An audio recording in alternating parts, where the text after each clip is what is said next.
Kementerian Perdagangan berencana melonggarkan aturan mengenai peredaran dan penjualan minuman beralkohol. Rencana ini masuk dalam paket kebijakan ekonomi pemerintah untuk memacu perekonomian yang sedang lesu. Pro dan kontra mewarnai rencana ini ketika isu ekonomi dihadapkan pada isu moral. Dan kami akan membahasnya malam ini dalam Prime Time News. Dan saya langsung perkenalkan narasumber yang sudah hadir di studio Metro TV. Selamat malam, Ibu Fahira. Ibu Fahira Idris, Ketua Umum Gerakan Nasional Anti Miras atau Genam. Selamat malam. Ya, selamat malam. Dan juga ada Pak Jimmy Bella, Direktur Logistik dan Sarana Distribusi Kementerian Perdagangan. Selamat malam, Pak Jimmy. Selamat malam. Dan juga Pak Tutum Rahanta, Wakil Ketua Umum Asosiasi Pengusaha Retail Indonesia. Selamat malam, Pak Tutum. Selamat malam. Ya, saya ingin dari pihak pemerintah terlebih dahulu, Kementerian Perdagangan. Sebenarnya ini merupakan satu dari paket kebijakan untuk menstimulus ekonomi. Ya. Apa sebenarnya dasar pertimbangannya? Kemudian seberapa signifikan ini akan berpengaruh terhadap bisa menstimulasi ekonomi? Sebenarnya terima kasih.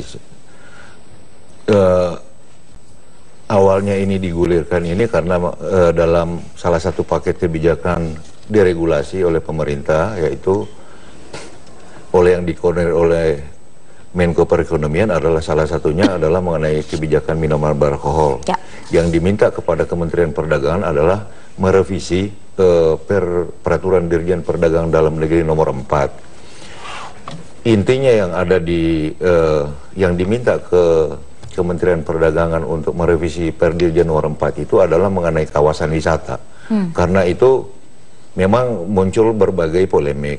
Karena kawasan wisata itu memang tidak bisa di-generalize. Seluruh Indonesia harus di kawasan wisata. Jadi sepenuhnya itu diserahkan kepada Pemda masing-masing, sekalipun itu kawasan wisata. Tetapi kalau memang Pemda tidak menetapkan itu sebagai tempat untuk menjual atau bahkan meminum minuman beralkohol, ya kita menghormati apa keputusan Pemda, karena diskresi yang sudah diberikan dalam Permendak kepada Pemda memang sampai saat ini sebagian besar Pemda itu belum memanfaatkan diskresi yang diberikan Permendak ke Pemda itu untuk menetapkan tempat-tempat tertentu. Atau mungkin Pemda itu yang memang sengaja memang tidak memperluas tempat-tempat seperti itu. Oke, jadi dengan adanya relaksasi ini atau kelonggaran ini diberikan keleluasaan penuh kepada para kepala daerah untuk menentukan apakah akan membebaskan alkohol di minimarket dan pengecer lainnya atau tidak, betul begitu ya Pak ya? Di kawasan wisata. Di kawasan wisata. Artinya tidak semua itu tempat wisata bisa. Artinya semua itu diskresi Pemda kan. Jadi sekalipun itu bukan tempat wisata, tapi kalau memang Pemda itu menetapkan itu sebagai tempat untuk menjual atau tempat untuk meminum langsung, ya silakan saja. Boleh ya, itu kebebasan dari Pemda. Saya ingin minta tanggapan dari Pak Tutum. Ini apakah sesuatu yang sinyal yang baik dari pemerintah dan sangat menguntungkan bagi kelompok industri, terutama pengusaha retail? Iya, saya kira ini kan proses dari masukan berbagai pihak ya. Pastinya bukan hanya dari kami, tetapi kan ini akan ada berbagai stakeholder yang punya kepentingan di sini gitu. Sejak dikeluarkannya Permendak maupun Perdirjen itu banyak berbagai pertimbangan yang muncul di lapangan di masyarakat, seperti yang Pak Jimmy katakan, bahwa apakah di tempat pariwisata yang mana boleh jual, mana yang tidak. Terus waktu rilisnya seakan-akan minimarket tidak boleh, tetapi boleh ditentukan oleh kepala daerah. Ini memang menimbulkan polemik sendiri gitu. Nah, kalau memang ini memang dianggap rancu, saya kira inilah yang harus diperjelas, harus dipertegas.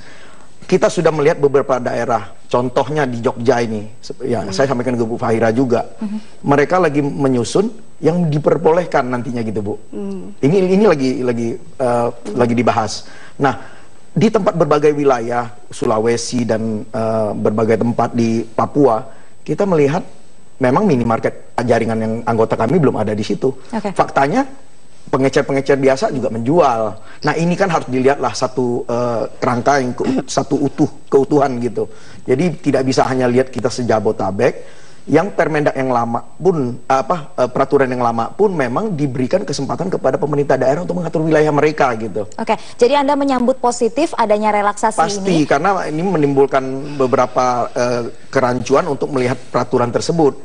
Sehingga ini kan harus diperjelas. Harus diperjelas ya? Saya kira memang tempat tertentu yang dimaksud itu apakah minimarket juga boleh. Ini yang saya kira ini kami juga akan menyampaikan kenapa kami tidak boleh, malah yang kaki lima di pariwisata boleh gitu.